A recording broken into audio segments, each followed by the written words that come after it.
Welcome to the second part of the MongoDB lecture series. In this video, I'll show you how to get MongoDB set up on your computer so we can start playing around with it. To get started, visit mongodb.com in a browser and click Download in the top right corner. This will bring you to the Downloads page.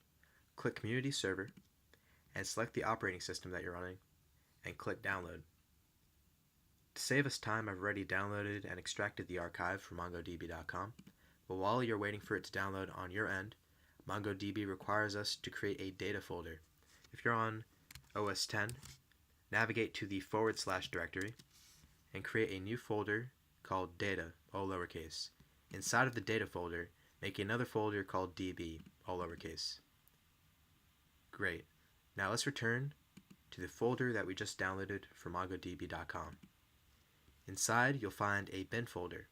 Open this folder and you'll find a number of executable files. Before we can use MongoDB, we have to run it locally. To do that, open the MongoDB executable. This will open a new terminal window that prints the details of the MongoDB server that is now running.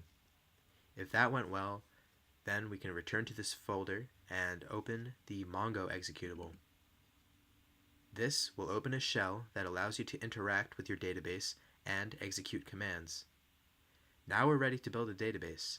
Stay tuned for the next video where we'll create our first collection and perform some basic queries to add and modify documents in that collection.